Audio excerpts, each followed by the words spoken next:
Hello, everyone, and welcome back to English Pod. My name is Marco. My name is Catherine, and today we've got an upper intermediate level lesson for you all about money. That's right. We are going to talk about the stock market. So a very interesting topic, very current as well, because, well, throughout the world, stock markets are not doing very well.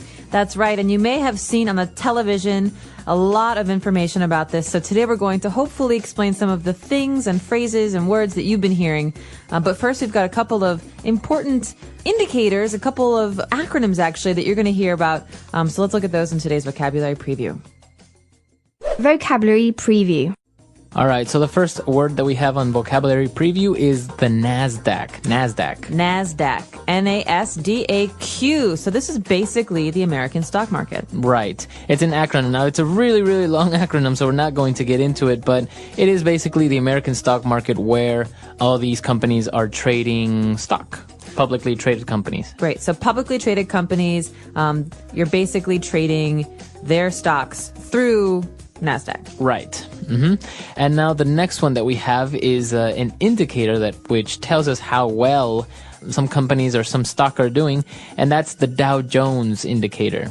Dow Jones indicator. So maybe if the Dow Jones is really low for something, we think, man, it's not doing so well. Right. If it goes up, things are improving. Right. So usually the Dow Jones it's based upon the 50 biggest companies in the United States, the 50 biggest publicly traded companies.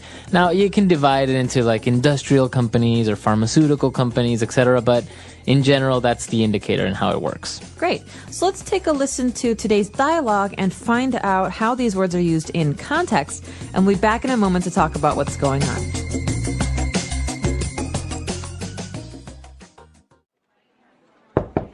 Sorry to bother you, sir, but I have some bad news. What is it?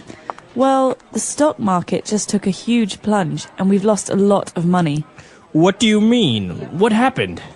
There are many factors that weigh in, but NASDAQ is down 200 points. The Dow Jones indicator also suffered. Our portfolio is worth half of what it was worth 1 week ago. How is this possible? You are supposed to be talking to our stockbrokers and making sure that our securities and investments are safe and making a profitable return. I know, sir. We didn't expect a bull market to become a bear market all of a sudden. On the other hand, you still have some high-yield trash bonds and government bonds that will give us enough liquidity to cut our losses and reinvest in emerging markets. We could potentially make this tragedy work for us and make us think outside the box. Do what you have to do. One other thing, don't tell the rest of the stockholders about this. If they find out, it's the end of this company. All right, we're back. So a lot of interesting words there. I think a lot of them were very specific to the stock market and very, maybe a little bit difficult. So why don't we take a look at a couple of those and language takeaway. Language takeaway. Okay, so this first word is a very important word in banking and finance. We talk about portfolios a lot. So portfolio. Right. So basically a portfolio is the variety of things that you own. For example, in the stock market, it could be stocks, it could be bonds, it can be mutual funds, etc. Or, for example, if you're a company, your product portfolio could be all the products that your company owns. That's right. So in this case, our portfolio is worth half what it was a week ago. And so this is a sentence that means, we've lost half of the money we invested. Right. All of our investments are in a portfolio. We talk about them as a portfolio. And when we lose money, we mean we say our portfolio is worth less now than it was before. Exactly. And well, moving on, he starts to talk about the bull market and the bear market. So what is this all about? Well, a bull is an animal with horns. Right. And a bear is another animal. So we're not talking about animals here. Right. We're talking about special finance phrases. Right. So the bull market would be again, talking about companies and trading. It would be maybe a market that's growing very rapidly, that's very, very strong. That's a bull market. So people often talk about China's bull market, right? Right. How China continues to grow and grow and grow and grow. Mm-hmm. But a market that slows down, like the United States last year, would be a bear market. Right. So think of a bear, maybe it's sleeping, it goes it's into hibernation. That's a bear market. So a slow market. It's not really growing. Very good. But talking about a portfolio again, we might have stocks, but in this case, the two people are talking about their bonds. Right. So he says you still have some high-yield trash bonds and government bonds. What's a high-yield bond and what's a trash bond? Okay, so when we think about the word yield is how much it gives, right? So how much we are getting from it. So something that is high yield means that you're getting a lot from it. For example, this orange tree yields 300 oranges per year. Okay, That's so how much we get from it. exactly. So we're getting 300 oranges. That's how much it's yielding.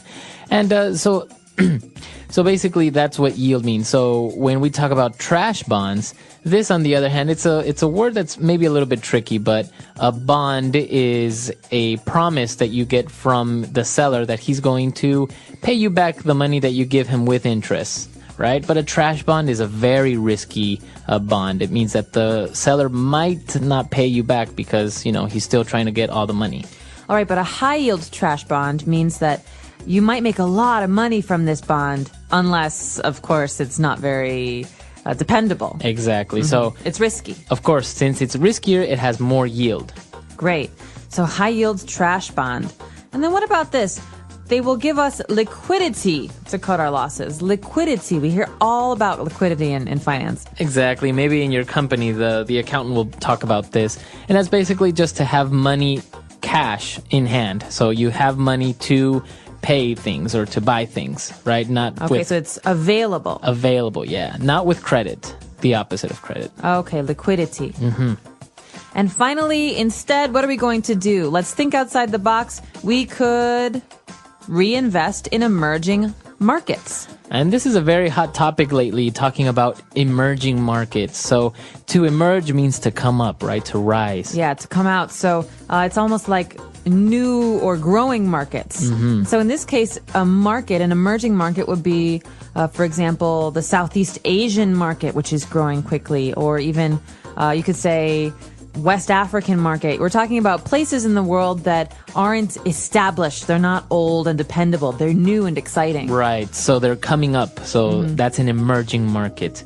So a lot of very interesting words and phrases. They're very related to our topic. And so why don't we move on now? Let's take a look at two key phrases on Fluency Builder. Fluency Builder.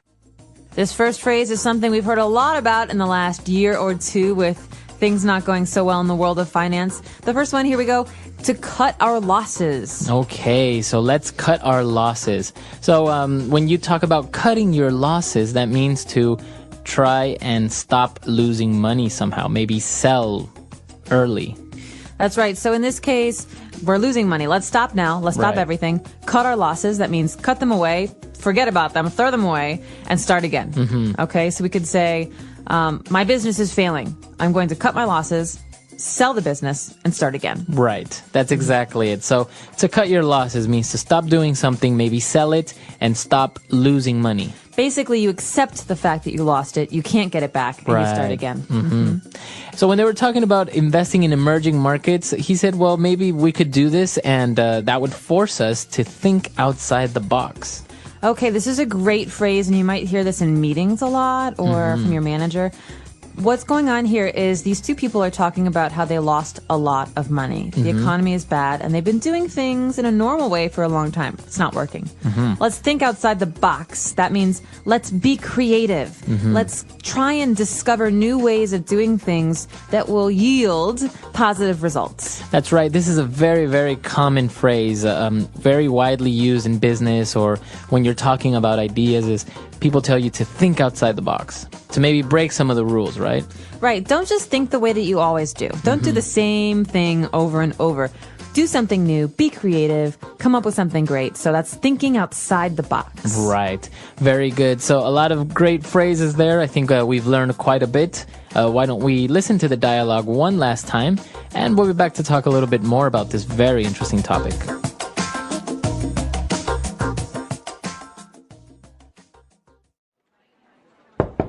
Sorry to bother you, sir, but I have some bad news. What is it?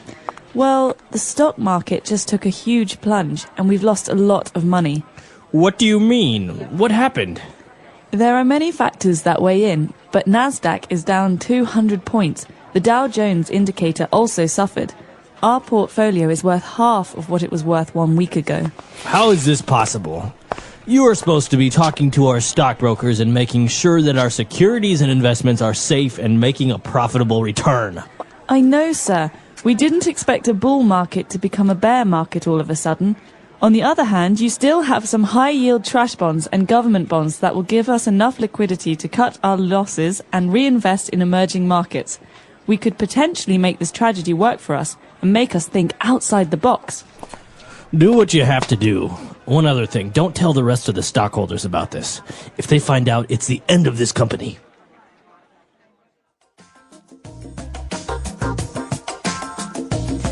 So I remember being a little kid and watching TV with my parents, and on the news there was always the business segment, and in this you'd always hear the NASDAQ is down 10 points. The Dow Jones Industrial today is down 10 points. Yesterday was up 2. That's an average of 8. Okay. Yeah, it's very complicated, especially if you take a look also in the newspaper. Sometimes it shows you different publicly traded companies, and it has a bunch of numbers. It's a very interesting topic. It's almost a science, I think. Very much a science, and some people have made a lot of money playing the stock market and trying to buy stocks when they're low, wait until they're high, sell them off, and make tons. Yeah, it's pretty much analyzing risk, so making calculated decisions. And that's why they use all these formulas and all these different ratios and ways to ponder how much they should invest or what would they gain. And so it's very, very interesting. Many people compare it to gambling, but it's kind of like gambling, but not really, because you don't really depend on luck. You kind of make calculated decisions. And sometimes you're trading for big companies, or even parts of big markets, like parts of entire countries' businesses. Yeah, so a lot of people, for example, stockbrokers will invest a group of workers' retirement funds. They will take those funds and be like, hey, you're maybe getting 5% from the bank for keeping your money there. Give me the money and I'll give you 25% yield on your investment. So so obviously they're playing not only their reputation, but also with other people's life savings. And that's why a lot of people lost money when 2 years ago the bubble really burst in a lot of areas like real estate. Stock prices went down. The United States went into a recession, and all these people's retirement funds, their savings, they lost it. Yeah. And so you got to be careful with this kind of stuff and do your homework. But that's about it for us today. The English Pod Audio Review. Listen to the meaning, then say the vocabulary word. A steep and rapid fall. Plunge. To contribute, especially in a discussion. Weigh in. Affording gain, benefit or profit. Profitable. The amount of something that is produced. Yield. Take another look at something. Think outside the box. Let's try that faster.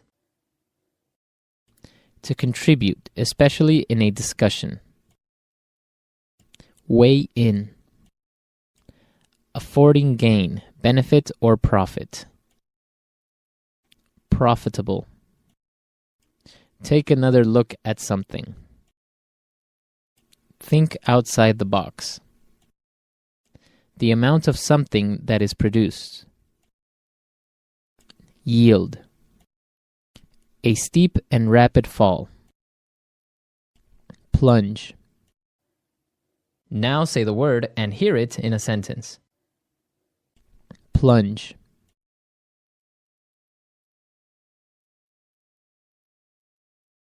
The prices of houses in the U.S. took a huge plunge this month.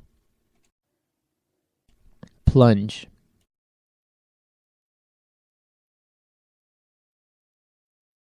The car went off the road and plunged into the abyss. Plunge.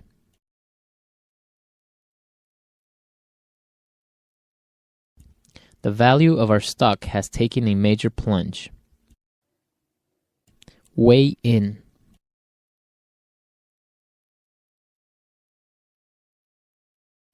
Carol usually weighs in with good ideas at our meetings. Weigh in.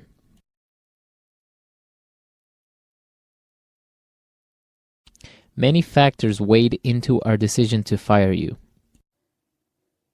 Weigh in.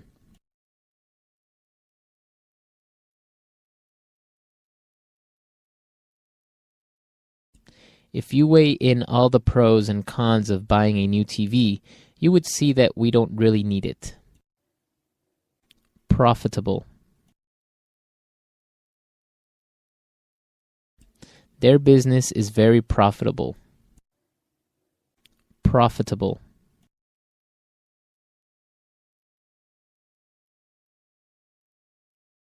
I think we can be profitable if we reduce our operational costs.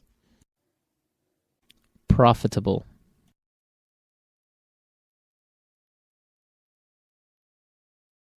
Real estate is one of the most profitable businesses in the world. Yield.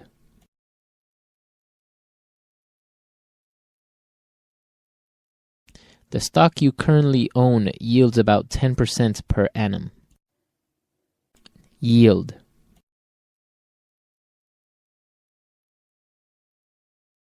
I am very unhappy with the yield of these securities. Yield.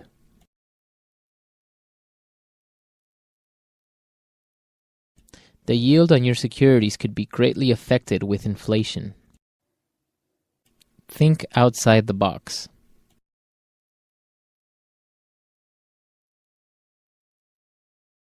When you have to solve a problem, it's good to think outside the box.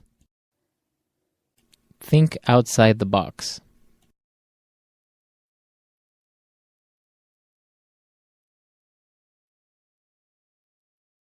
Some of the great inventions of our time were invented because inventors decided to think outside the box. Think outside the box.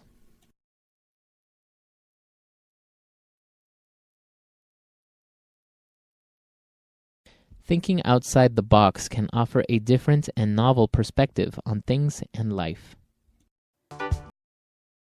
In today's story, we'll uncover 5 powerful lessons about managing money. Lessons you might not learn in school but are crucial for achieving financial success. As we dive into Sam's journey, we'll also learn some new words and see how to use them in sentences. This will help us practice English in a fun and easy way. So, stay with us till the end. Once upon a time, in a bustling little town, there lived a 27-year-old man named Sam. One afternoon, he sat on the side of the road, lost in thought. Despite working hard for 5 years, his life hadn't improved. Sam wondered if there was a way to escape poverty and achieve true wealth. As he strolled by a grand mansion, something compelled him to step past the tall iron gate without permission. Little did he know, this daring act would lead him to a life-changing lesson about money. From afar, he saw an elderly man sitting on a garden bench with a cup of coffee in hand. This man was Mr. Hayes, the mansion's owner, a wealthy but humble and generous soul. Sam approached him, politely apologizing. "I'm sorry for entering without permission, Mr. Hayes." Recognizing Sam, Mr. Hayes was surprised by his sudden visit but welcomed him kindly, curious to know why he had come.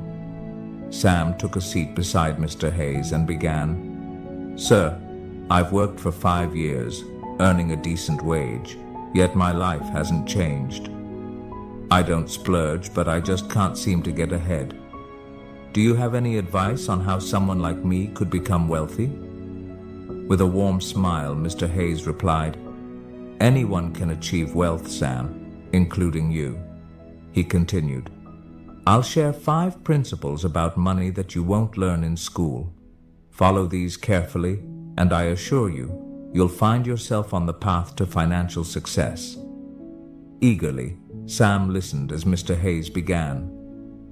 "The first rule," Mr. Hayes said, "is to spend less than you earn. This is the foundation. If you don't master this, you can't move on to the other steps. For example, if you make $5,000 a month, set aside at least $2,000. If it's $3,000, save $1,000. Avoid expenses that exceed your income, whether loans or gambling. Even with a six-figure salary, without this rule, you'll remain in debt. Sam nodded thoughtfully, absorbing each word. Mr. Hayes took a calm sip of his coffee and continued. The second rule is to have an emergency fund. Life is unpredictable. Car repairs, a leaky roof, or even layoffs can happen at any time. Without an emergency fund, you're forced to borrow or sell assets at a loss, which restricts your options and adds stress. Think of it as your safety net, protecting your finances when unexpected events arise. Sam nodded again, appreciating the wisdom in this approach. Let's get to the third lesson, which is investing. Now, people like you might feel unsure about investing in a business or stock since you may not have much knowledge. So, the best investment you can make right now is in yourself. Curious, Sam asked. How, sir? Mr. Hayes continued. Take your skill set, whether it's carpentry, plumbing, or customer service. Invest your time, energy, and money into mastering it further. Learn where your boss sources materials or explore ways to market your services better. Use some of your savings to improve your expertise, attend courses, buy tools, or read relevant books. Realizing the value of these words, Sam looked at Mr. Hayes with newfound determination, regretting he hadn't learned this sooner. Mr. Hayes continued with the fourth lesson. Now that you're gaining skills, it's time to start earning more. Once you've honed your abilities, maybe you'll start your own business and your income will grow. You're no longer paid per hour but earned based on what you produce. The harder you work, the more you earn. The sky was getting darker, yet Sam felt no urge to leave. He was eager to learn the final principle. Mr. Hayes looked at him and said, and finally, the fifth lesson, create passive income. When you've applied the first four principles, you should have extra money. Now, it's time to let your money work for you. You can invest in property, start a rental business, buy a franchise, or research other sources of passive income.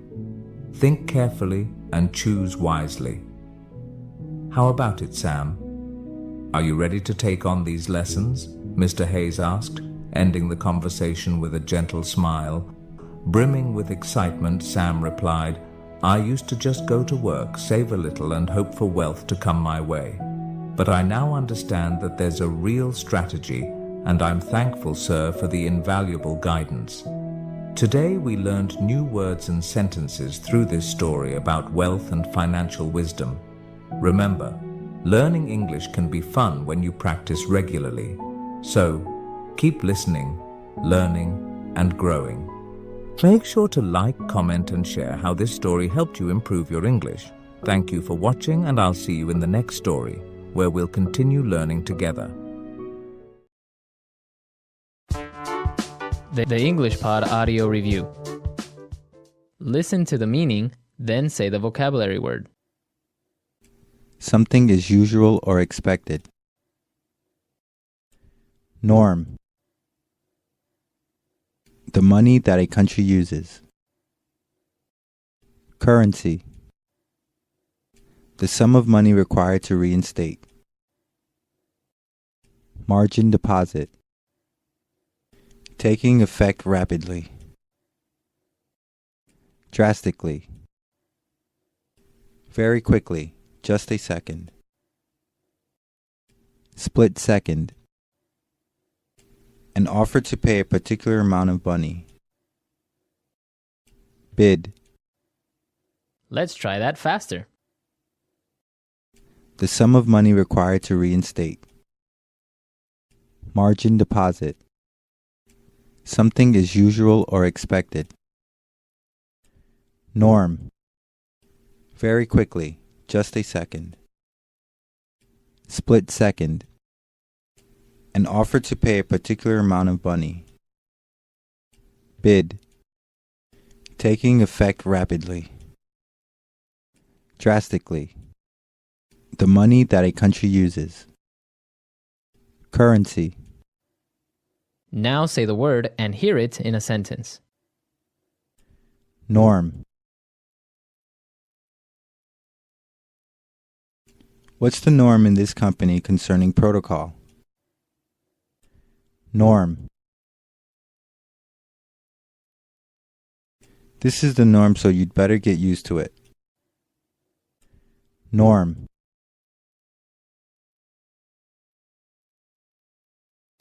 Delivery, McDonald's, and street vendors are the norms around here. Currency.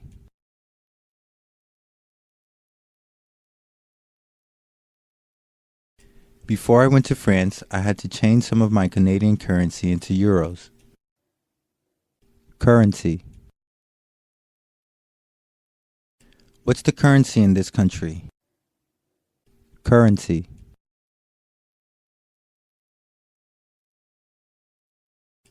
My country's currency is worth next to nothing in USD. Margin deposit.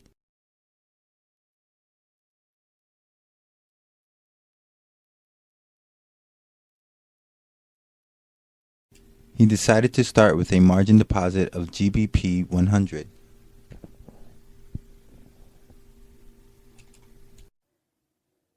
Margin deposit.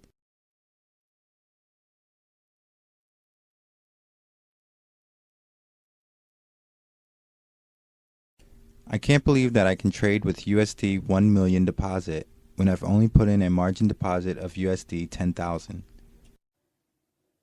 Margin deposit.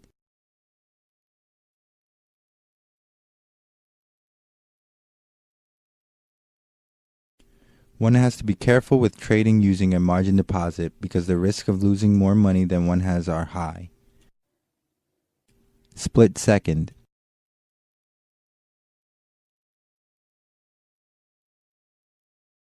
The gang members were closing in on me fast, so I made a split-second decision to run instead of fight. Split second.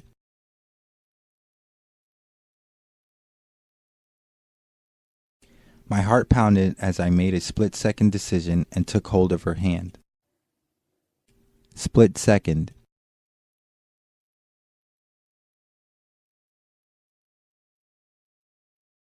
My split-second decision to try a trick on my bicycle in order to impress my friends didn't end well. Bid.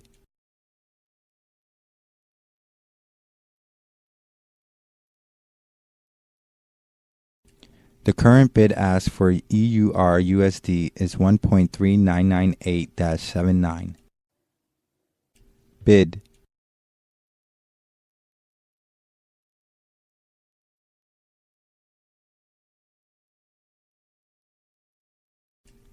I bought euros at an ask of $1.4235 and sold British pounds at a bid of $1.5001.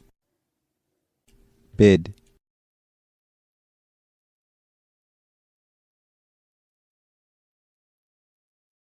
The bid for Japanese yen and the ask for Hong Kong dollars are really good right now if you trade in US currency.